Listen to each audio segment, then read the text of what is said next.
suara siren ambulan, mentaliti orang Malaysia itu langsung ke tepi pada dapat memberikan laluan. Ini Mas Farhan ketika menaiki Grab terkejut apabila menengok secara langsung pada dapat. He looked up the check and it was my name, and turns out that just a lady took this phone and sent it back to the consultants, and I just wanted to tell her terima kasih banyak, this means a lot to me. Lecture tour of Malaysia that I just returned from. The adab of the people, more than perhaps any other society or place I visited.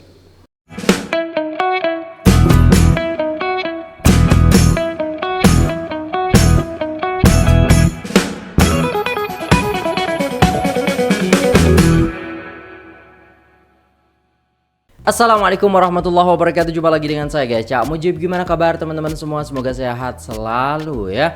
Dalam lindungan Allah Subhanahu wa taala, dijauhkan dari segala mara bahaya, malapetaka, bencana dan bala serta berbagai macam penyakit. Amin amin ya rabbal alamin. Alright guys, kali ini kita akan reaksi sebuah video yang sangat menarik ya. Di sini guys, bagaimana ya tabiat orang Malaysia yang sebenarnya yang membuat orang luar itu terharu dan juga memuji orang-orang Malaysia.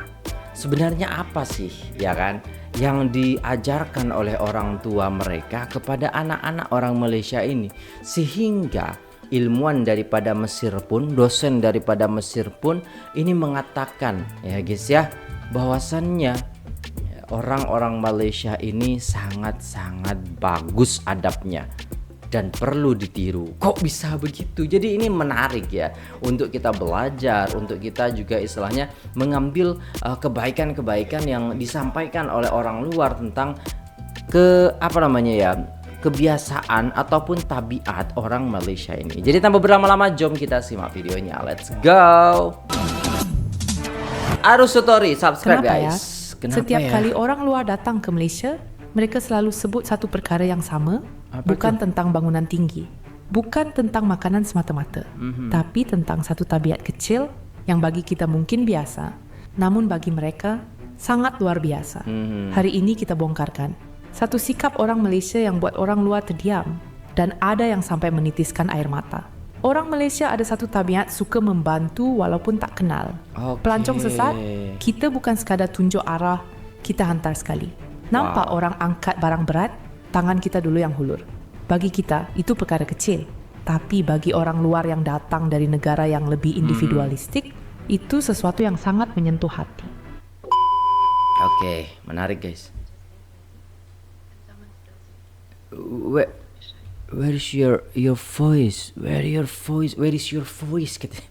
I can listen your voice. Siapa namanya guys? I don't know, Mbak. Bila orang Malaysia kata boleh, perkara paling pernah ada. What happened? What happened with your voice? Why it's so small? The most scary question. And I really love how it sounds.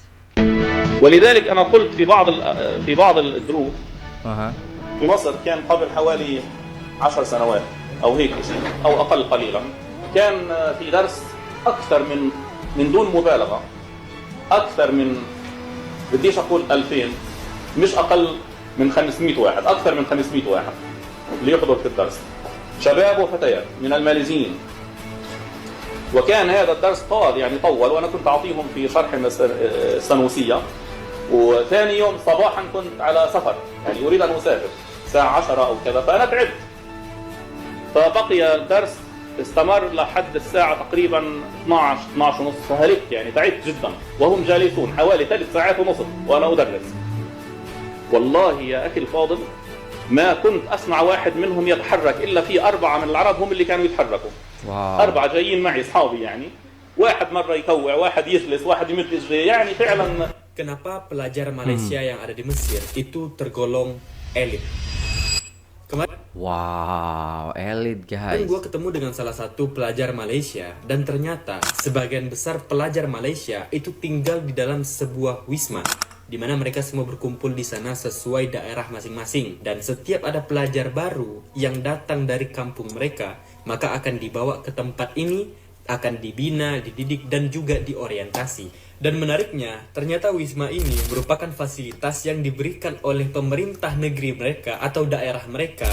Bahkan tidak hanya satu saja, bisa sampai 2-3 wisma sekaligus tiap daerah. Dan juga masing-masing wisma itu bisa terdiri dari 4-6 lantai. Dan tentu hal ini merupakan perhatian dari pemerintah terhadap diaspora mereka yang sedang belajar di luar negeri. Sehingga setiap pelajar itu dapat merasakan secara langsung kehadiran pemerintahnya di dalam kehidupan mereka. Sehingga dengan hal ini tentu biaya hidup mereka relatif lebih murah, dan yang pasti adalah terhindar dari berbagai tindakan kriminal yang berkedok macam-macam.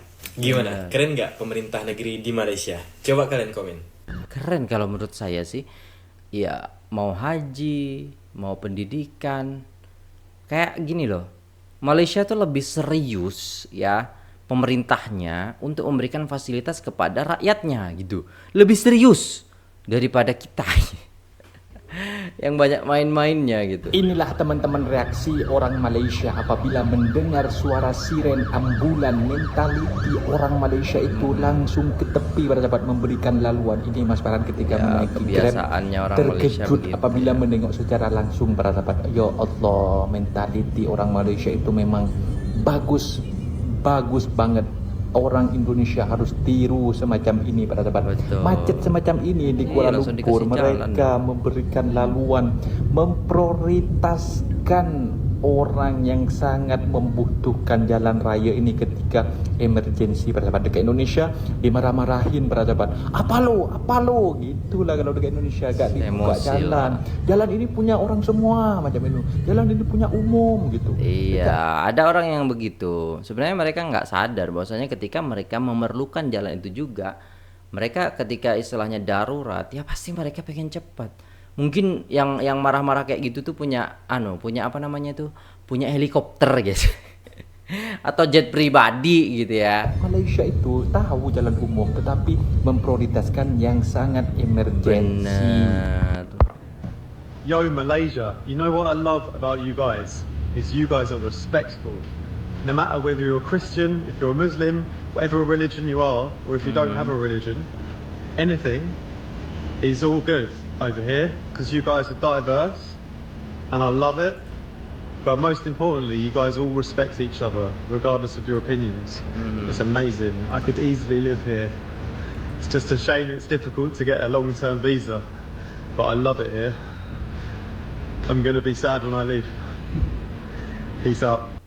So I mentioned this to you today because this is the thing that stood out for me most on this lecture tour of Malaysia that I just returned from. The adab of the people. More than perhaps any other society or place I visited. Their impeccable adab that they have displayed, that they live, that comes natural for them. And if any one of you have visited Malaysia, you would notice this. It's not something that they put on, pretend and show. No, it comes natural for them. Allah subhanahu wa ta'ala has blessed them with good adab. Guys, ada satu keunikan yang ada di Malaysia. Sampai dipuji sama syekh-syekh gitu lah guys ya, bagaimana adab orang Malaysia yang memang membuat banyak orang itu ya sadar tentang istilahnya bagaimana kemahiran mereka menjaga adab mereka gitu. Jadi kayak memang natural gitu, memang didikannya seperti itu. Dan pendidikan di Malaysia ya mungkin mengedepankan adab itu sendiri guys. Adab kepada cikgu macam mana, adab kepada orang tua macam mana. Kan nggak ada tuh istilahnya di Malaysia, belum saya dengar tentang istilahnya murid ya memukul gurunya atau istilahnya murid melukai gurunya, nggak ada. Tapi kalau di Indonesia banyak itu guys. Nah itu mungkin adabnya itu yang diajarkan itu sangat-sangat bagus di Malaysia. Seperti ini perlu kita tiru juga guys ya. Dulu kita sama guru takut ya guys ya, nggak pernah istilahnya kita kurang ajar sama guru, jarang-jarang gitu waktu generasi kita katanya. Tapi generasi sekarang itu kayak kurang adab gitu. Aduh susah ya guys ya. Bagaimana istilahnya menanamkan adab itu di sekolah dengan sangat-sangat bagus gitu ya. Kok beda banget gitu. Seperti yang kita tahu, negara Malaysia terkenal dengan negara yang cukup memiliki kebersihan guys. Bahkan gue bisa nunjukin ke kalian di sini benar-benar gue hampir nggak ketemu dengan sampah plastik guys. Emang bersih. Keunikannya padahal di Malaysia ini nggak terlalu banyak tong sampah guys. Bahkan mungkin gua harus jalan sekitar 5 menit sampai 10 menit baru bisa ketemu sama tempat pembuangan sampah. Tapi uniknya warga negaranya itu benar-benar menjunjung tinggi kebersihan guys. Sebenarnya di balik Malaysia yang bersih, warga negaranya sudah diajarin mindset sedari mereka masih kecil bahwa kita harus menjaga kebersihan. Jadi mulai sekarang kita coba tanamin mindset bahwa mulai hari ini kita harus jaga kebersihan guys. A cold water. Perfect. How much? 150. Thank you so much. You too. Iya sih beda. Oh, thank you so much. So are you? Kenapa nggak dimahalin, Mbak? Di sini air yang harganya 3.000, kalau bule yang beli jadi 10.000, guys. Di sana sama aja. That is the same in Vietnam and in Malaysia is the power of the hand. When you cross the street in Vietnam or in Malaysia, all you have to do is just raise your hand to signal to the cars that, hey, I'm crossing. Yeah, but Please don't hit me, okay, please? And that's all you have to do. I didn't know that this works in Vietnam too until I tried it. The power of the hand, I was like, and then I just walked, and then it worked. It worked. The Malaysian way works in Vietnam. Or maybe, I don't know, like it's a universal way. Power of the hand. Can you help me please to find this woman from TRX Exchange? So what just happened to me, guys, can only happen in Malaysia. I bought myself finally an iPhone 17 Pro Max. And then beli iPhone guys, pamer dia guys. Gimana tuh guys? Sudah beli iPhone. Halo, ya.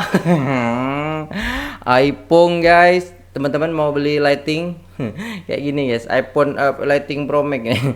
Nah teman-teman kalau mau beli lighting yang warna-warni itu guys ya, ini bisa seperti ini nih guys ya, yang warna-warni itu guys ya, warna-warni kayak gitu ya guys ya.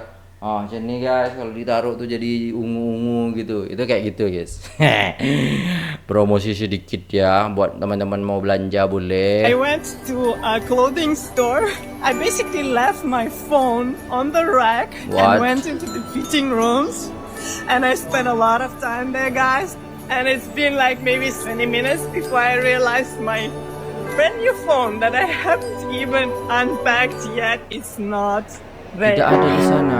Oh my god. And the consultant approached me. She said I have a phone to somebody's name waiting at the back, and so she looked up the check and it was my name, and turns out that just a lady took this phone and sent it back to the consultants, and I just wanted to tell her terima kasih banyak, this means a lot to me. Happy New Year. Dikasih oh gitu, jadi dia ketinggalan terus ternyata disimpankan. Oh my god, not buy the iPhone baru gitu, Pak Cik ya, Pak Cik, dia tak beli iPhone Pro Max baru, dia hanya apa nama tertinggal lah dalam bilik tu, bilik ganti ke apa kat situ kan. Itulah dia memang macam tu kan. Ya, tak apa, tapi dia baik lah. Orang yang selepas dia tu bantu dia untuk balikkan. Macam tu. Macam tu kan guys, ceritanya gitu kan. Awak tengok nih. Jadi hal-hal seperti ini yang perlu kita jaga juga guys ya. Karena di situ kita istilahnya bisa memberikan kesan baik tanpa harus berpura-pura dan tanpa harus kita membuat-buat gitu. Jadi memang lahir dari hati kita untuk senantiasa menolong. Jadi ketika kita menolong orang, pikirkan kita di posisi orang itu gitu loh. Jadi ada gini kan, kehilangan telepon gini, telepon hilang ya kan. Nah ini kita ambil ya kan, kalau bisa kita hubungin orangnya, kalau bisa. Kalau nggak bisa, serahkan kepada pusat informasi ataupun security. Nah seperti itu tanggung jawab kita. Jangan sampai ini karena iPhone 17 Pro Max ya udah kita bawa pulang. Nah nggak gitu konsepnya guys. Jadi kalau kita memposisikan diri kita sebagai orang yang kehilangan, maka di situ kita akan paham, oh betapa beratnya nanti, betapa sedihnya mereka. Nah seperti itu guys, posisikan diri kita seperti mereka, maka kita akan ikhlas menolong mereka gitu. Orang Chinese Kelantan kecek. Dia marah kecek luar. Gapo sedap dengan orang Chinese Kelantan kecek. Kita orang Cina, kita orang Kelantan semua.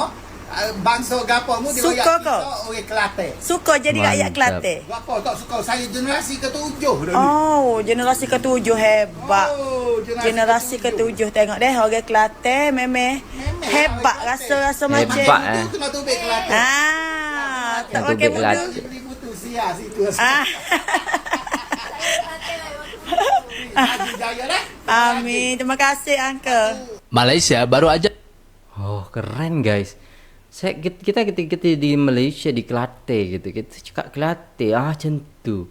Keren bapaknya itu apa kalau uncle lah, kalau bahasa Cina uncle lah, keren uncle keren. Jangan ngelakuin hal yang bikin satu Indonesia kaget. Gimana nggak kaget? Di tengah kondisi Aceh yang lagi dilanda banjir dan longsor, Malaysia justru ngambil langkah besar yang benar-benar berarti. Pada 29 November, mereka ngirim 2 ton obat-obatan dan perlengkapan medis untuk para korban. Dengan pesawat kargo khusus terbang dari Kuala Lumpur ngebawa 2 juta piece obat dan alat medis dan langsung mendarat di Bandara Sultan Iskandar Muda Aceh. Padahal kita tahu banget waktu itu situasi Aceh lagi berat banget. Rumah sakit penuh, stok obat-obatan menipis, dan beberapa wilayah bahkan makin terputus aksesnya. Dan yang bikin banyak orang makin respect, Malaysia sendiri juga dilanda banjir di beberapa daerah. Bahkan mereka sendiri juga lagi berjuang, tapi tetap memilih untuk ngebantu. Bantuan ini dikirim lewat kerjasama Gomez Medical Service dan Blue Sky Rescue Malaysia, dan tercatat sebagai bantuan medis internasional pertama yang masuk ke daerah Aceh. Di saat kondisi Aceh lagi begitu sulitnya, ada negara tetangga yang ngebantu dan ngebawa harapan. Dan aku sebagai warga Indonesia benar-benar ngucapin terima kasih. Bantuan ini bukan sekedar obat-obatan, ini adalah bentuk kepedulian. Menurut kalian gimana langkah dari Malaysia ini? Tulis pendapat kalian di komen ya. Alright guys, kita sudah melihat bagaimana satu kebiasaan atau tabiat orang Malaysia yang membuat orang luar, tidak hanya orang orang bule-bule, tapi syekh-syekh juga. Ada banyak ya dosen dan lain sebagainya, ilmuwan dan lain sebagainya yang mengatakan memang mengakui gitu bagaimana tabiat orang Malaysia, adabnya orang Malaysia ini sangat-sangat bagus gitu loh guys ya.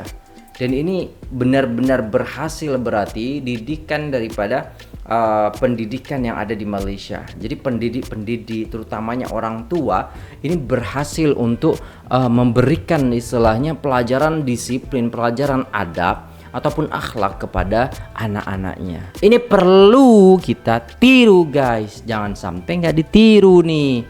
Jadi ayo kita istilahnya ajarkan adab kepada anak kita. Biasa kita nih sebagai saya ayah atau babah biasanya dan ibunya yaitu mamahnya, kita mengajarkan kepada anak kita ketika meminta sesuatu usahakan kita mengucapkan tolong. Nah, jadi hal kecil saja. Jadi jangan sampai kita tuh mentang-mentang istilahnya ini langsung memerintah tapi tidak ada kata tolong gitu, kayak sombong banget lah kita seperti itu. Jadi mintalah tolong seperti itu kalau memang kita tidak bisa seperti itu guys ya. Dan apa ya guys ya, hal itu kalau kita lakukan sejak dini ya mereka akan terbiasa. Mungkin di Malaysia juga seperti itu, lebih menghormati orang tua, tidak istilahnya sembrono kepada orang tua. Istilahnya sembrono tuh kayak apa ya guys ya, suka ya gitulah, hal-hal yang tidak boleh itu kita ajarkan seperti itu ya guys ya. Kayak mungkin mukul kepala lah, atau istilahnya ya mukul badan dan lain sebagainya kepada orang tua, itu kan perbuatan yang tidak hormat. Jadi memang betul harus menghormati orang tua, mungkin seperti itu.